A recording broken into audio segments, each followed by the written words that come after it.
Welcome to Conversations in Between the Realms, a podcast where the mystical meets the everyday. Join Amanda Nova and Beth Renov each week as we dive into the profound journey of awakening, sharing our experiences, insights, and the lessons that guide us toward our divine purpose. Together, we awaken and guide our souls and others, exploring the magic of living in the 3D while staying connected to the higher realms, embracing the challenges, and celebrating the growth. You've been guided here for a reason. Trust in the journey and let the unfolding begin. Hey everyone, welcome back to Conversations in Between the Realms. I'm Amanda Nova and I am here with Beth Renov, and we are going to be talking about who knows what today. We are going to dive right in because we are on the cusp of a Libra full moon and things are getting super duper crazy as always. So I'm in the middle of chaos. How are you doing? Are you okay? What's going on over there? I mean, I'm better than I have been. I'm definitely feeling the intense energy. I'm feeling a little all over the place, but like not like you. So dive in because I was like, we have to record this. This is like what people need to hear. This is what happens like when like you open up and different things come and it's like anxiety provoking because it's new, it's unfamiliar, and it's tapping into vulnerability. So I want you to describe. Okay, so we had a session Wednesday and I had told Amanda, like, you have to redo like the activation of Kundalini because the first time you activated, all these gifts came in. And since the seizure, which I don't even feel like we should be calling it that because I don't think that's what it was in like 5D, but obviously it happened in 3D and it was serious. But this rebirth, I want to call it. I got the message like you need to reactivate, like you're a different person, you're a fully different person. I saw this urn and like your ashes of your old life.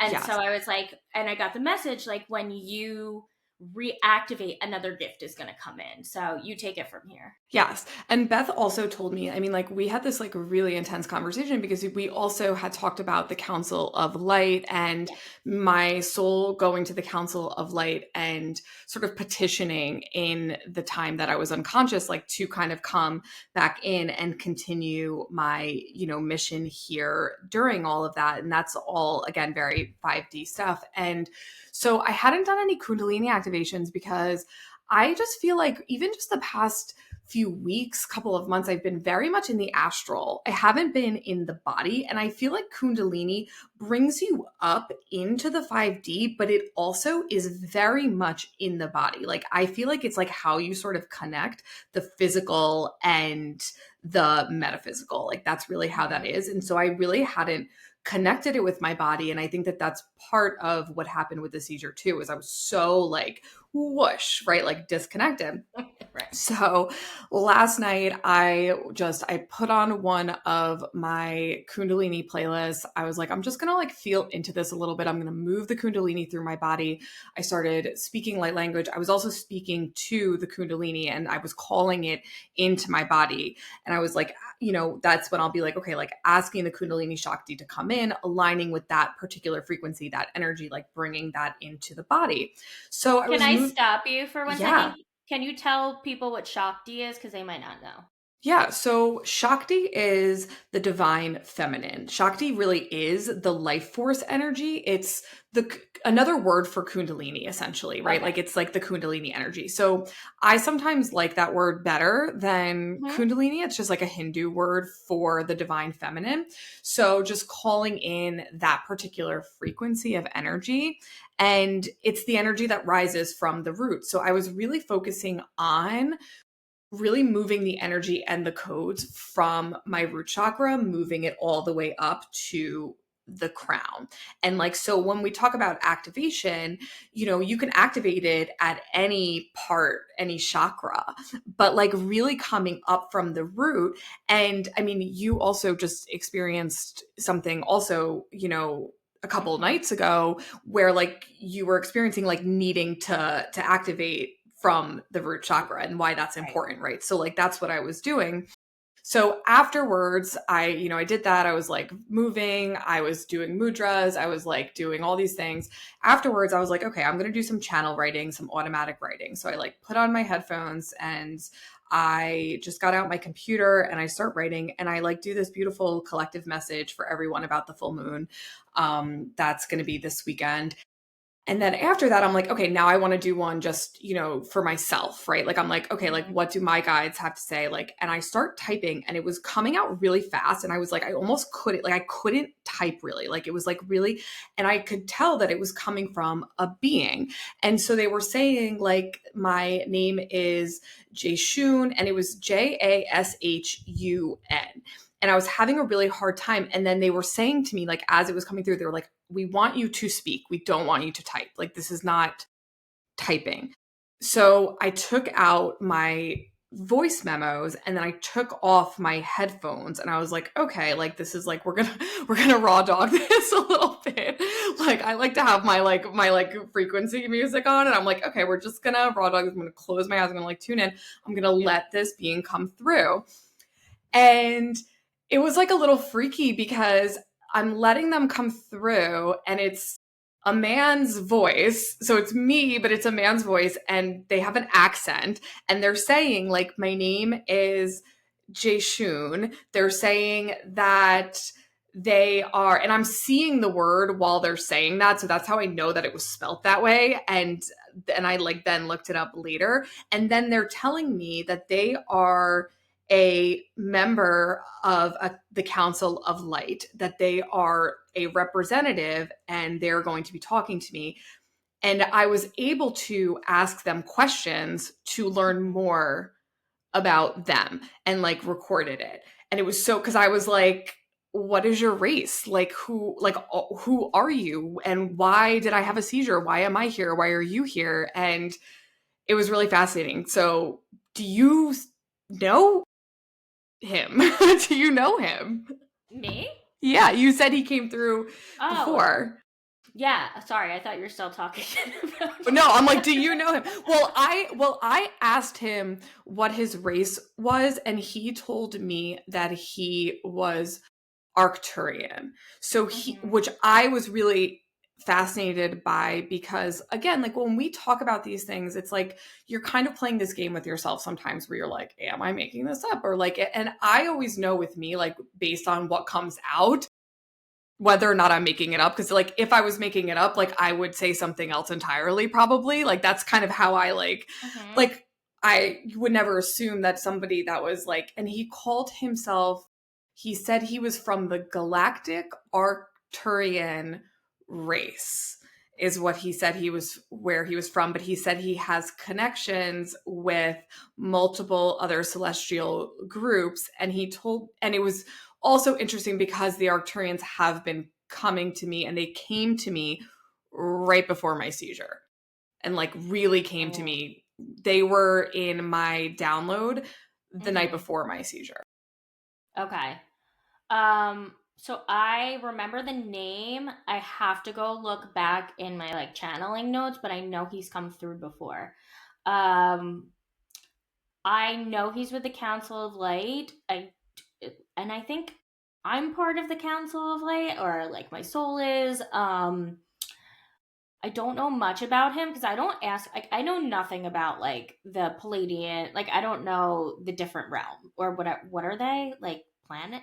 Just call them. I call them the celestial groups. Like, that's why. Right. That's why sometimes I call myself like a celestial shaman, because like I do feel like you can, when you tap into energy, you can tap into different groups. But like, where some people I think are really good with working with like people that have passed, like I connect with the celestial realms because I've spent so much time there. So like, those are the ones that I feel like I work closest with. So like, so he was Arcturian, and what are the Arcturians? Like, so they're a celestial group. They are a high frequency celestial group similar to the Pleiadians.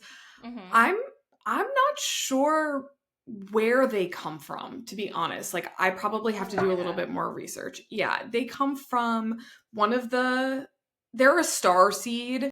but I just like, I hate even saying that anymore, because like when we say starseed, it's like when somebody originates from a celestial realm. What does it say? They are advanced extraterrestrial beings from Arcturus. Oh, okay. My body's going nuts. Star system who are thought to share wisdom and knowledge with the Earth. Okay, so I think they are who were here, Mm-hmm. who you were part of. Before, like that was the mass group that was here, right? Yeah. And they were the ones who actually didn't activate fully um people's brains, Mm-hmm. because I don't know if they didn't want us to be as smart and wise as them because of the potential we have to be so violent and Mm-hmm. like malevolent is the word that's coming to mind. But you were one of the people who Arcturians who stayed back, and I think Jarena did too, with you. And I'm getting that you both were Arcturian, and that's why. And you shut down that part of yourself because you weren't supposed to remember till now, and it's scary because remember we were saying like they're gonna see you, they're gonna find out, Mm-hmm. but I think it was actually all part of a plan, and you thought you were like exiting away from them. They were like, actually, this was the plan that you didn't know was a plan. Yeah, they were like, they were like, you knew this whole time.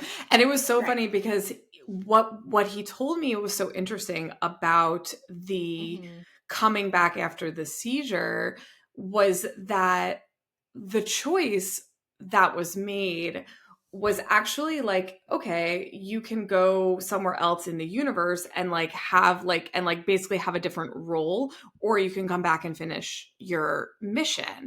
And the sacrifice was like this like nicer, more fun, like flowy thing, you know? Okay. Okay. Um. So this was all part of the plan too. Um. This is mimicking. So you know when in like trauma, when you don't resolve it, you keep replaying it in your life, Mm-hmm. and like it might not be in the exact same way, but it's the same theme. So this is exactly what it was. Like you were supposed to go, but you stayed back. That was thousands of years ago, right? This is the exact same thing. And now you're here. Oh my God, my body's going nuts. In the modern day, to do the same thing. Is like you were the protector of people back then and unlocked certain amounts of DNA so that they could function, they could be safe, they could eat, they could evolve, right? You're back here to do the next level. Great. Stunning. Yes. Percent. I mean, Yeah. I don't know what to do with that. Like, I mean, you're right. And that's like exactly what he was saying. And he was saying to Mm-hmm. me, like, you know, you are a council member and you're a council member as well. And, you know, but he was like, you have to finish this mission. Like, there's unfinished business here.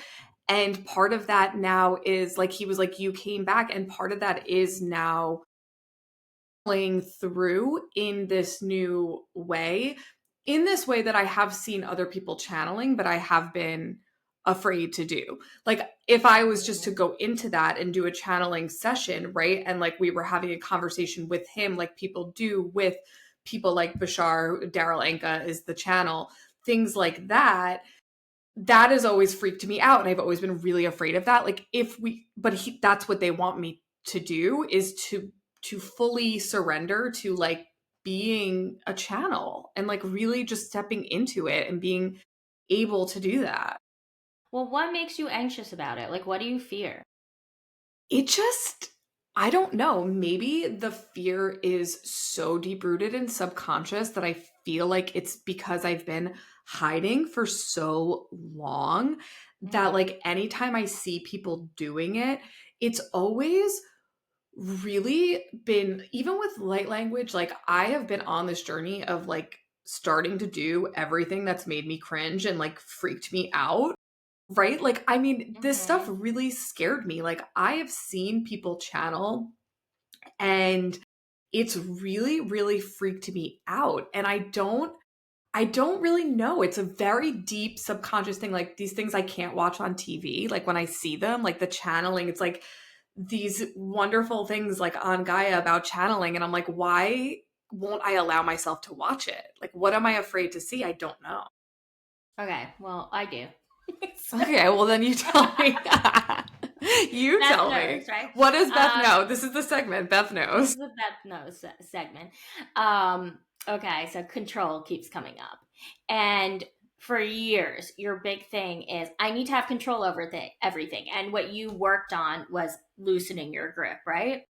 The ultimate lack of control is channeling because it's not you, you know? And you are almost submissive to this being, right? They're taking over your body and it's you not in control anymore. So, I mean, there are ways to control it. You can stop at any time, you know, Yeah. but if you fully surrender and really do it, you're giving up control and it almost doesn't feel voluntary, right? So it's this feeling, and I think you are right. Like I think it goes into this like deep-seated feeling of I've been hiding forever and that I'm going to be known, I'm going to be made out, right? And so I think that combined with the control is being discovered. There's no control over that either. It's like, okay, people see me Mm-hmm. and you want to be seen, but it's this fear. It's like sometimes we fear what makes us happy, what actually brings us success and joy because we don't know what to do with it then, Yeah. right? Yeah. And I think this control is going to look really different than what you have known control to be. Yeah.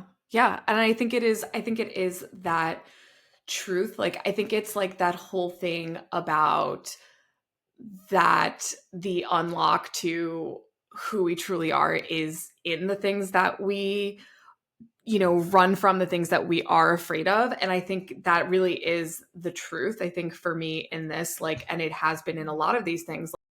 When somebody told me that I was a channel, I think someone, like 2 years ago or three, and I was like, no. I remember you not wanting that. No. You love No. that White Lotus. I didn't even watch White Lotus. One of my gifts is being able to understand everything about something without even having to watch it, Oh just by social media. That's one of my gifts. So yes, yes. I just love I love a good voice. I love a good Yes. no. Yes, but No. no.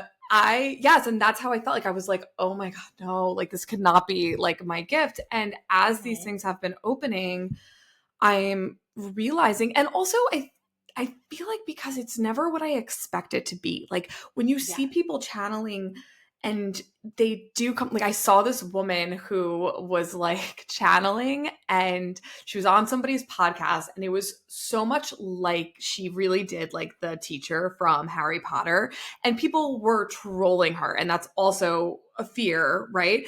And they were like, oh my God, was just like the person from Harry Potter. And I was like, well, it doesn't come through like that for me. Right. Like I don't actually fully 100% leave. I do have to leave a little bit, but I was still able to last night during the experience ask questions. I was still there. I don't remember everything. That's why it was recorded, but like I was still able to like have a conversation, a two-way conversation with myself and this being. But I think eventually you'll get to the point where you aren't there. And that's Yeah. what's scary, you Yeah. know? But like I don't think you have to, you know, like it's a choice. I mean, knowing me, I'd be like, I want it to take over. I want to see what happens, right? So, Yeah. I mean, I don't know how to fully like surrender, like, I mean, Daryl Anka, when he does Bashar, and if nobody knows who that is, check it out. He's been doing it forever and I'm obsessed with him, which is also part of this, is that I've recently, like, this has been coming into my field. And that's also how I know it's like a synchronicitous experience, because all these channeling things have been coming towards me, like I can't avoid it. And he's wonderful, and he channels this extraterrestrial named Bashar, and I love it. And he'll be like, okay, he shows up to these conferences and he'll be like, okay, I'm gonna go to sleep now. Enjoy Bashar, have fun everyone, and he like leaves, and it's so cool. And and people respect him and they love him and they think it's so great. And I think that that's really, really awesome. And I think that I don't think that I ever thought that this was where I was going. No, I'm getting a hit that Jashun also has something to do with the biblical codes. Yes. Oh, so this is what he told me about the codes. Oh, what? Oh my God. Oh, this is where you come in. Okay. The query Jashun, and I guess it would be called Yashun, and biblical codes seems to be referencing Yasher and the concept of biblical codes. While Yasher refers to the book of Yasher, a lost or suppressed biblical book mentioned in the Old Testament, the term biblical codes refers to purported hidden messages within the Bible, often discovered through computational analysis of the text. Some believe these codes contain prophecies, historical events, or even names of individuals. Ancient source. Okay, Yasher, the book of Yasher, was an ancient source of historical and prophetic information. So that is so like psychic, right? This is all about this stuff. Yeah, that's crazy. And it all comes back to these two Hebrew, to biblical codes. It all comes back to that. And I asked him, so it's really funny that you mentioned that, because so Beth and I have been talking about doing just like continuing a segment on decoding this whole thing that we've been figuring out, because this has really been kind of like coming into focus. And so I asked him, I was like, what is my mission here? Like, am I figuring it out? And he was basically like, you are putting together the pieces of it. We're not allowed to tell you like the whole picture. And you're like, he's like, you're getting close, but like you don't see the whole thing at all. Like you see little pieces. He was like, and it's like very funny to watch. Like it's very like interesting for us to watch you do this. Like, and they're like having a great time. Like they're all like just like hysterical, just like watching like me / you like fumble as we're kind of like pulling this together. But they're like, they said that with the creation story and the Bible codes, that we are getting close to like where we're supposed to, like we're like warm. That's why I was smiling. I'm like, I keep getting the word warm. Warm. We're warm. They were like, you're warm. You're in the area. You're like in the area. They were like, but like you're not seeing the whole picture yet. So we're like kind of like picking up these little like crumbs. And as I'm saying that, by the way, the screen is flashing. Yes, of course.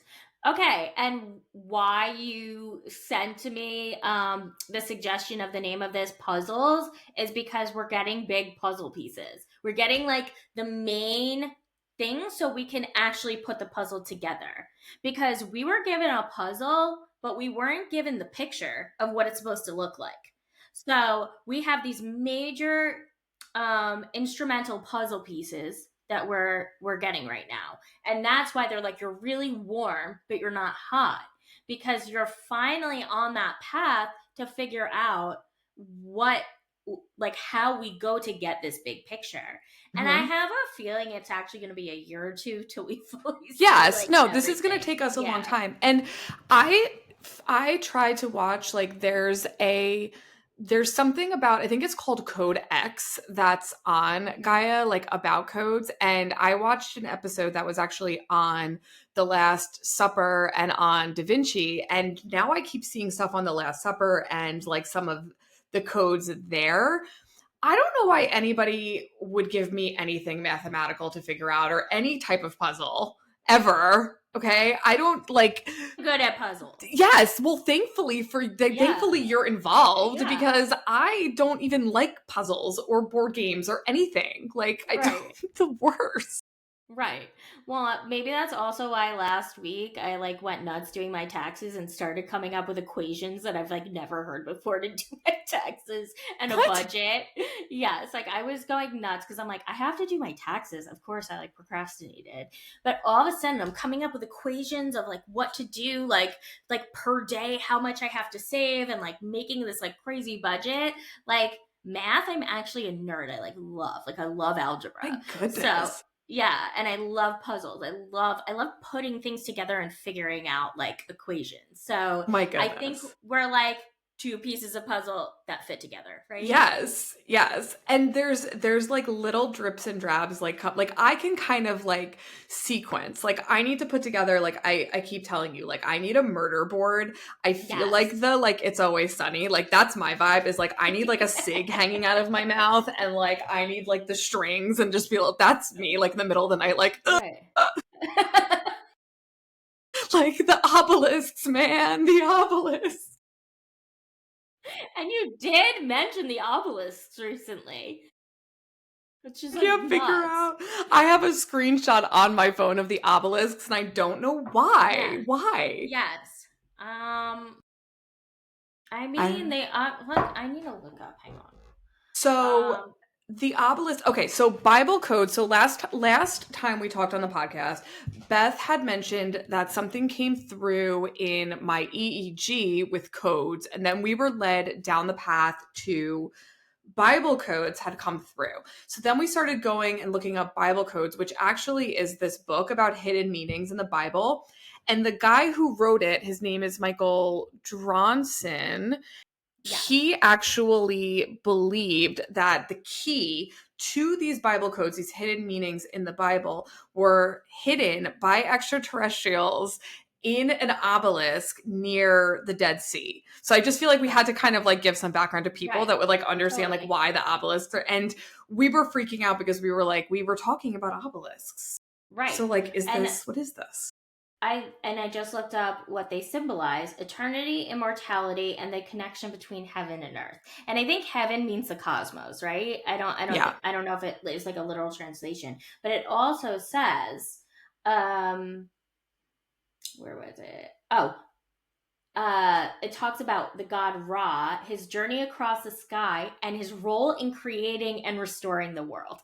I mean, But everything, so this is the other thing. Raw has been coming through a lot. so much, a lot lately, like And with so is everything. creation stories of like different civilizations Mm-hmm. keeps coming through, and that is what I've tapped in that you're here to do, is kind of like revamp or rework the creation story and how we know it today, because everybody does it off the Abrahamic religions, right? So it's Judaism and then Mm-hmm. Catholicism, and Islam.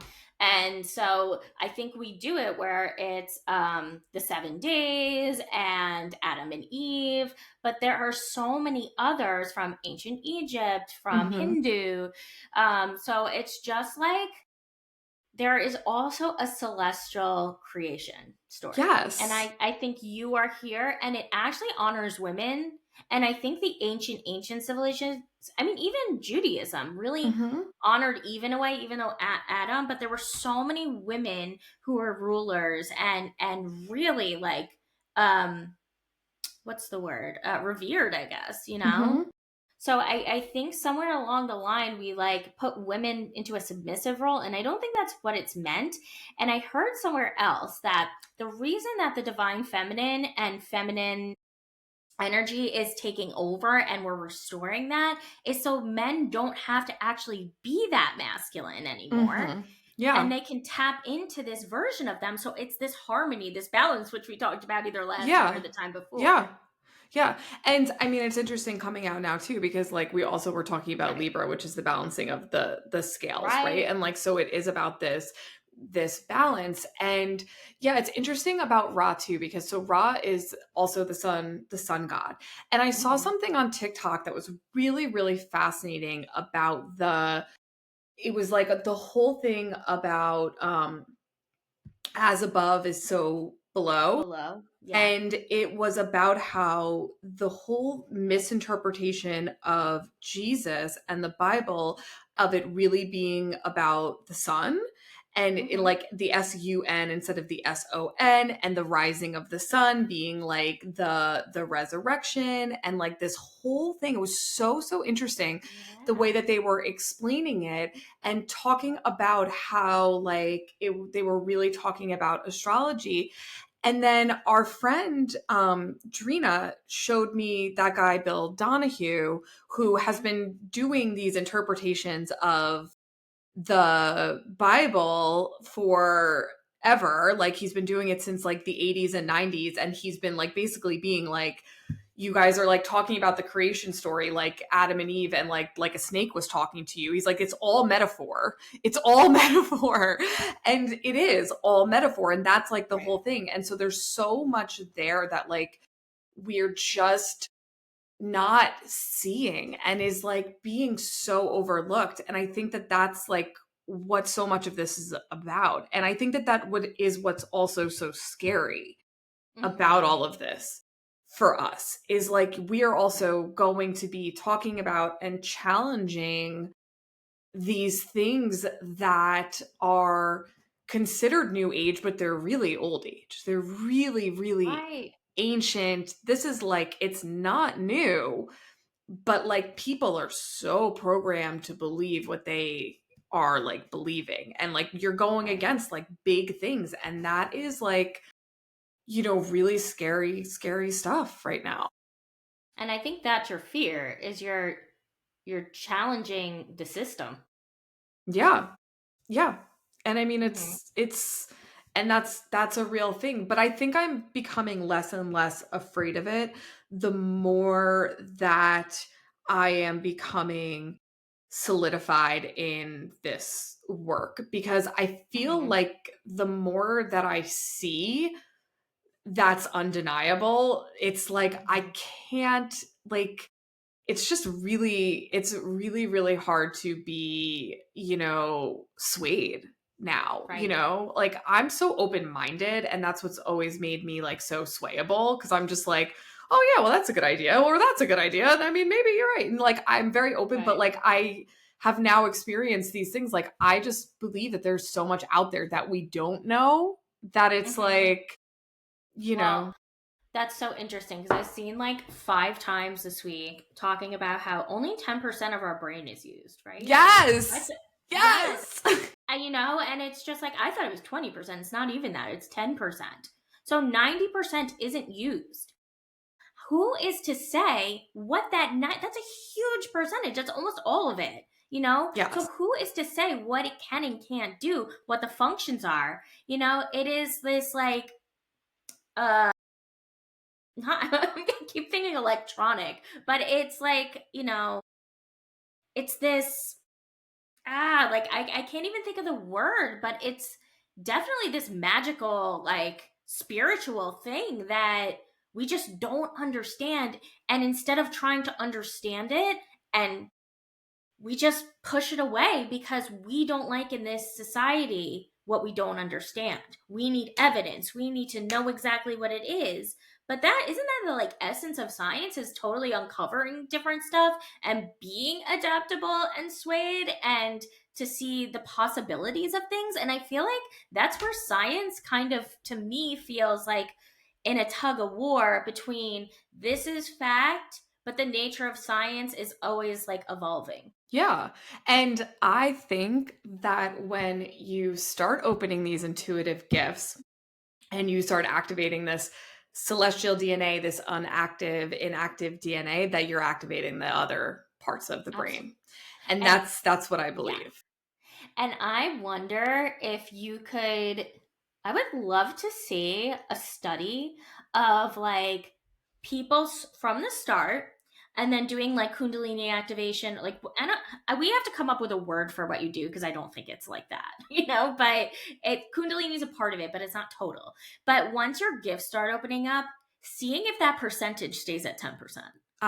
Yeah, well that's what I want to know. And so interesting, because I'm gonna bring this synchronicity back now to Bill Donahue, because so he does the video on kundalini, and what he talks about is that we are only using 10% of our brains and 90% is inactive, right? And he says that when you awaken the Kundalini energy, the energy goes up to the right hemisphere of the brain, which is not being activated. And that's the other 90%. And he claims that activating that Kundalini energy is how you start to access that other part of your brain and open those other pathways. And I think that maybe it's like Kundalini, whatever you want to call it, right? Like we kind of are like, we're kind of whatever it's activating, that celestial DNA.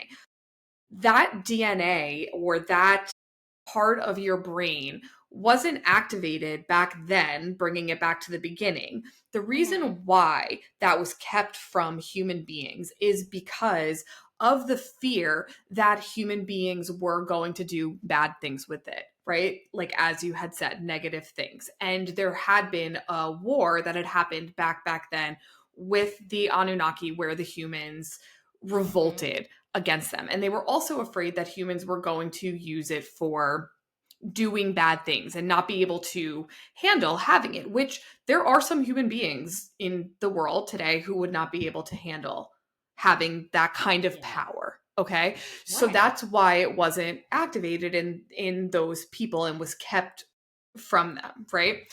So doing these types of energy work that we're doing now that's opening those parts of the brain, I believe that people who channel, people that do plant medicine, people that have intuitive gifts are accessing different pathways of the brain. And I also feel like, and that's also like when we talk about having an upgrade and having a seizure, like that's why we were talking about like what parts of the brain is being accessed, because what's happening there. So there is so much that we don't know. Like if we were using 100% of our brain, like we would be gods, right? Like that's how it would be. But I also want to go to one point of what you were saying, because there are people here who don't open up, who are very closed off.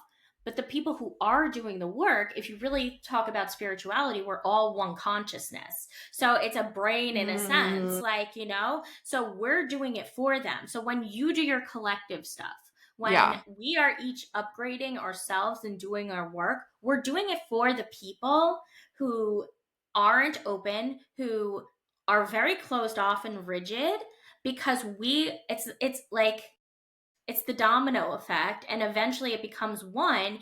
And if the idea of spirituality is that we are ourselves but we're also one, then we are activating parts of this consciousness that, like, we're doing the work for other people, if that makes sense. Yeah. No, it does. We're raising the collective consciousness, which makes total sense. And I think there are people who are put here to also challenge that. Like I think the people who abuse the power, the people that maybe were considered negative, I think are also here intentionally for that. I think it's all intentional. But I think it also goes back to balance. That's how we balance, right? Yeah. And it always goes back to that harmony, that's balancing of the scales. So there are bad people, like there are, and I don't really believe people are all bad or all good. Like, I don't know if anybody is watching A Good American Family. No, what is that? Gosh. Oh my God. It's about this like orphan Natalia Grace. My wife. Is it real? Is it a real? It's a real story, but they made this show on Hulu. And it might be on like cable, but we're watching it on Hulu. And she was this dwarf who pretended she was 7 and she was like 22 years old. I remember the real story. Yes. Okay. So in the show, they make her, sorry, spoiler alert, but they make her horrible. Like, she's trying to kill the mom, she's trying to kill the kids, she's manipulating the dad, and then he's believing her because he has childhood trauma, and it's just easier to believe her. He's working his stuff out, but she really tries to like kill this family. And finally the mom and the children leave, and the father sees her for who she really is. And then basically a police officer comes and believes them, and because they were so afraid, because she called child services on them, and she was really manipulative, and like then they figure out a way to, because they got doctors and a judge to sign off that she like had her period. A 7-year-old could, but it's really rare. And they're Yeah. like, she hasn't grown, she has adult teeth, she's Yeah. showing Yeah. Yeah. signs, Yeah. so they declared her 22 and put her in an apartment, and it was not handicap accessible. Like, she couldn't get into the bath, she couldn't turn it on, she couldn't reach any of the cabinets, she didn't know how to open a can. Like, they could have like showed her, and you just see this Yeah. other side where you have empathy for her. She's clearly like traumatized, she clearly has mental illness and Oh emotional man. instability, and then they become kind of the bad people. So my whole point of that, and sorry for the spoiler for anybody who wants to watch that, but I haven't finished yet, there are 2 more episodes I haven't seen. But anyway, it's just this idea of balance, right? Even Mm-hmm. within that, it's like not everybody's bad. And maybe the good in people is to outweigh the bad and to show the darker side of people. We all have a dark and light, right? Yeah. So it's the degrees. So there Yeah. has to be some light. Maybe it's this big, but there might be some light in the dark people. And this is all the balancing of the scales. And then it's from micro to macro. So then you have the balancing of the scales of people overworking like you and me to the Mm-hmm. people who are on vacation lives, where they're just like, I'm here to chill and like ride the waves, dude. So we are balancing it out for Yeah. everybody, and I'm really getting like that's the message, is like all of this is about balance, and really like getting out of the black and white and seeing the gray. Yeah. Yeah. It's so true. And and in the white or the gray, you can talk to beings from the Council of Light. Right, like to bring it back, it's like Yes. that's the gray. And I think you are in Yeah. such a black and white mindset when you go into fear, right? And Mm-hmm. that's really Yeah. why I wanted you to come on and talk about it, is Yeah. because that anxiety is really getting into the all or nothing black and white thinking, and all of the spirituality is in the gray. So welcome to the gray. I'm so proud of you for like opening up and being vulnerable, because it's about vulnerability too. And really like we all need to step into the gray. We have to cut out. Yes, there are some things that are black and white, but there's always context and nuance. And like killing is bad, but what if it's self-defense? There's just like a simple Yeah. example. But I think really this gray, if we can dive in, even with fear, we're going to see that fear is actually something else too. So Yeah. I don't know if that's a good place to like wrap up, but Yeah. No, I because think we could so go too. on forever. Yeah, no, I know. And there's more. It's actually funny too, because I just was watching something from Bashar on fear and politicians and all that stuff, and we're not going to even Oh, go into that, but just about excellent. how some of that stuff is based in fear. So yeah, I mean, more to come, I think, on this story. I'm glad that I spoke on it here too. I was not planning to. I was like, Beth, I'm not going to talk about this because this just happened and we're processing. But I mean, welcome to the podcast, Jay Shun, and welcome, because Yeah, he'll be on, and we'll, I'm gonna yeah, gonna open it up and see like what's more to come there. right. And I think for you guys listening or watching, like you get to be on this journey with us, and we thought that was kind of cool because we don't know what's to come, and you get to be part of that like anticipation and this kind of like jaw dropping stuff. And I think that's really, really cool. So I hope everybody enjoyed. Thank you for listening. If you want to work with either of us, find us on Instagram and you can book a session. Thanks so much for listening. Bye.